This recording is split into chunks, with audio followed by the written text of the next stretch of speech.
Bank বন্ধ হয়ে গেলে, দেউলিয়া হয়ে গেলে আপনার অ্যাকাউন্টে 20 লাখ টাকা থাকলেও আপনাকে 2 লাখ টাকার বেশি তারা দিবে না। এটা ব্যাংকের আইন। আমানত সূচক আইন অনুযায়ী কোনো ব্যাংক ও আর্থিক প্রতিষ্ঠান অবসায়িত বা বন্ধ হলে প্রত্যেক আমানতকারী সর্বোচ্চ 1 লাখ টাকা পর্যন্ত ক্ষতিপূরণ পাবেন। তো এটা নিয়ে ভিডিও আগে করেছিলাম। মানুষ বলছে, এই ভাই কেন গুজব ছড়াচ্ছেন, কেন কোনো দলের এজেন্ডা বাস্তবায়ন করছেন, কেন মানুষকে অশান্তিতে আপনি রাখতে চাচ্ছেন। ওই মিয়া, আমি তো দেশের একজন ক্ষুদ্র নাগরিক, বারবার বলছি কোনো দল আর নেতা গোনার টাইম নেই রে ভাই। আমি আল্লাহর গোলাম, পলিটিক্সকে আমি ধারে কাছেও নাই। বাম ডান উত্তর আমরা দরকার কি রে ভাই রে ভাই, আমার তো কামলা দিয়ে চলি ভাই, আমার কাজ করেই তো টাইম পাই না।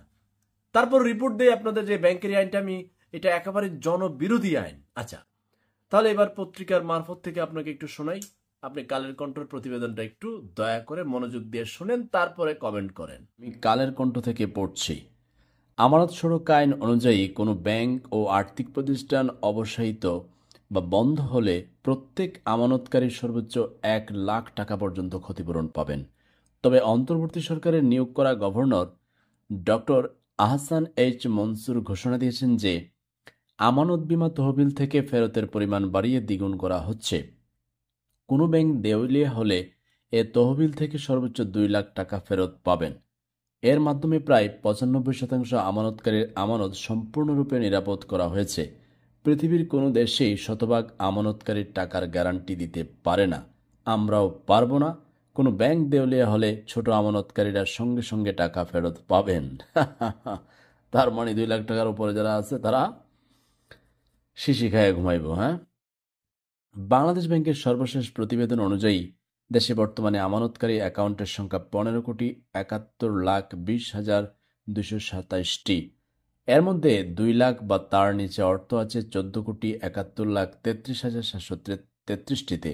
অর্থাৎ আমানত বীমা বৃদ্ধির কারণে দেশের প্রায় 95% আমানতকারী অর্থই নিরাপদ হয়ে গেছে।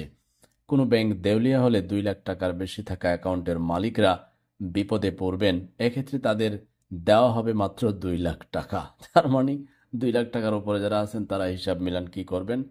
আমার মনে হয় ভাগ ভাগ করে বিভিন্ন ব্যাংকে, অনেকগুলো ব্যাংক তো বাংলাদেশে, 2 লাখের বেশি রাখলে তো বুঝে নেই, ঘটনা ঘটলে আপনি কাইন্দা লাভ নাই, আইন তো করা আছে। বর্তমানে ব্যাংকিং খাতে যে এলোমেলো পরিস্থিতি, তাতে যারা বড় অঙ্কের টাকা জমা রেখেছেন তারা দুশ্চিন্তায় আছেন। হ্যাঁ, থাকবেনই তো। এবার আপনার কি মনে হয়? ও মানে কি চমৎকার, ব্যাংকের মালিককে, ব্যাংকের কর্মকর্তাদেরকে কি চমৎকার সুযোগ করে দিল। একটা মানুষ 20 লাখ টাকা রাখবে, এখন ব্যাংকটা ফল্ট করলে এখন তারই দিবে কত? 2 লাখ টাকা। কি আশ্চর্য ব্যাপার। এখন বলবেন ভাই ব্যাংক কবে কোনটা কি হয়েছে, আপনি কি কোনটার রিপোর্ট ইতিহাস বলতে পারেন? এই মিয়া, ন্যাশনাল ব্যাংকের খবরটা লঞ্চে। আমি কিশোরগঞ্জ জেলার ন্যাশনাল ব্যাংকের কথা বলে দেই। কত মানুষ আমার মতো একজন ক্ষুদ্র মানুষের কাছে অভিযোগ করে, ভাই ওখানে গেলে তো আমার এত লাখ টাকা, আমার কয় সপ্তাহে 5,000 দিব, ওই 5,000 করে টাকা আনি, ভাইঙ্গা ভাইঙ্গা আমার ওই টাকার কোনো হিসাব পাইতেছি না, যান গিয়ে খবর লোন। ও নিজে তো বিপদে পড়েন নাই, বুঝেন নাই তো, নিজে হয়তো অন্য ব্যাংকে আছেন, বুঝেন নাই ব্যাংকে সমস্যা হইলে ওই মানুষের টাকা রাখলে কত মানুষ ন্যাশনাল ব্যাংকে কিশোরগঞ্জের কান্দে, মানুষ কান্দে কিশোরগঞ্জ সদরে, খবর লোন মে আইসা।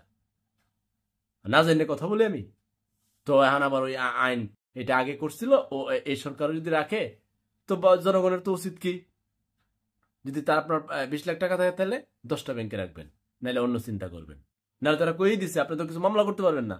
আপনার 1 কোটি থাকলে আমরা 2 লাখ টাকা দিব। কি সুন্দর আইন করছে রে, আই লাভ ইউ আইন। এই জন্য এটাকে নিয়ে বারবার ফোকাস দিচ্ছি, জনগণ যেন এটাতে মানে ঘাটতারা হয়ে প্রতিরোধ করে তোলে যে আইন মানি না আমি, কি করবি, নাহলে তোর ব্যাংকে টাকাই রাখবো না।